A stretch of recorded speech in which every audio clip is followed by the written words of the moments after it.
Hello and welcome to the module number 26 of the digital marketing course. As you can see on the screen, this video is about content distribution. So we have done all our researches, we have done all our planning, and we have, created our first blog post now. What next?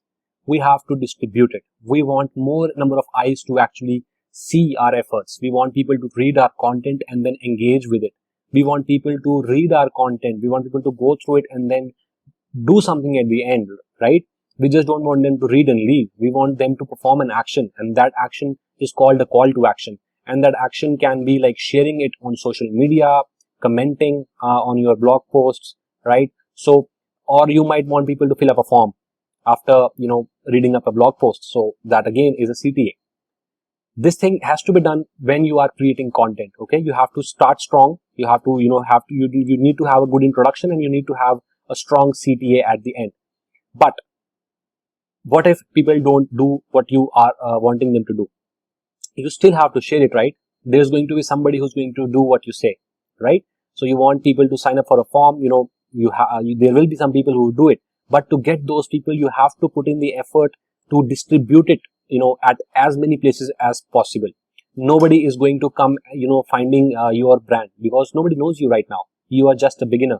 You will have to create the buzz. You will have to create the hype. You will have to market your brand and your content. Okay, and content distribution is the way to do that. Now, what it represents the delivery of content to the online users, and here we are talking about your target audience. We don't just want anybody to see our content. We want specific people, specific target audiences to look at our content and then engage with it. Okay, so we are going to do that using different channels for content distribution. And what are those different channels? These different channels include social media, and in social media, you can share your content on Facebook, Instagram, Pinterest, LinkedIn, WhatsApp, YouTube, depending upon the type of content that you have created. So you can, post it on your own profile. You can post it in different Facebook groups. Okay, so ring a bell here. I talked about looking into the communities and, Facebook groups in one of the previous videos. So when you are researching for those groups as well while doing your competitor research, I told you to include the Facebook profiles and Facebook page names or group names as well in that sheet, isn't it?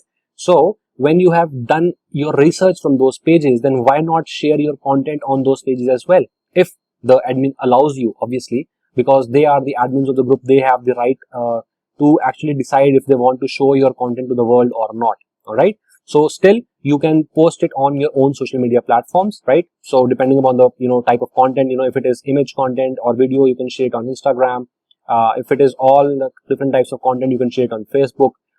Similar with the other platforms as well, depending upon what kind of a platform it is. Like in YouTube, you just have to share the video content. All right, so that's what you can do for distributing your content on social media, and you can do it even using free ways on these platforms, or using paid advertising as well. So that comes into social media marketing, just like I told you. So let's move ahead. The next thing is the Q&A websites. Again, the Q&A websites and forums that I talked about, like Quora, Reddit, or some niche specific forums that you were a part of, that you used while researching. So you can go ahead and comment about your blog post in those threads as well. So you'll have to build up your profile. You will have to engage with people over there, and when you think that you have a blog post that actually helps somebody to solve a problem, you can share the link over there. Now, the benefit of sharing the link on Q&A websites and forums is that Google also displays the posts from websites like Quora and Reddit. So if Google is actually linking a post, linking a thread where you have posted your content, so just imagine that even 1 year down the line, somebody would just hit something, enter something on Google, and then Google shows that link for Quora and Reddit, and within that thread there is a link to your blog post. So after even a year, you are going to get traffic from these platforms. Okay, so then we have SEO. And what do I mean by SEO? We have already optimized our content for SEO, and we are going to optimize the website for SEO as well. And when we do that, obviously we are going to get traffic from SEO. Okay, we are going to get free traffic from search engines. All right, so this is again a mode of content distribution, because if SEO was not there, we would never get free traffic from Google. Now Google has created a search engine. Google is a search engine in itself. Google doesn't have any content of its own. Okay, it always shows the content of other webmasters and other bloggers or other brands that have a blog on their websites. So this is an advantage for you to leverage, the benefits of SEO by optimizing your site for SEO and optimizing your post for SEO, which we are going to talk about in the coming videos. So then again, you now know that SEO is also a channel for content distribution. Okay. The next channel is email marketing. Now, if you have an email list, you can, share the link to your blog post in that email with your subscribers. Or if you're just getting started, it is important for you to create your email list, because just like I told you in the beginning of this course, email and website are the only two assets that you own. So whatever traffic that you're getting from social media, from Q&A websites or forums, SEO, you have to get them into your own email list so that you can, reach them again later.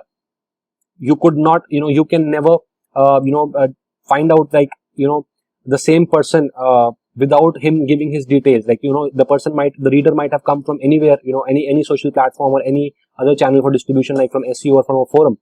But can you, reach that same person out without getting his information? And by information, I mean here is the email ID. Okay. When you have an email ID of somebody, it is only then that you can actually send them email and get them back to your blog to read your stuff.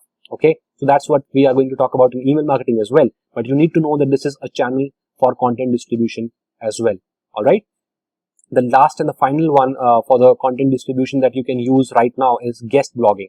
So all these are actually about, building your own audiences first, that you should have some number of followers on social media, or, you should have some engagement over Q&A websites or forums, because they are highly administered, and, you cannot just spam your links on these platforms and even on social media as well. It has to be valuable. You have to connect with real people and you have to build relationships. It is only then that, they can understand the intention behind you sharing your post with the world.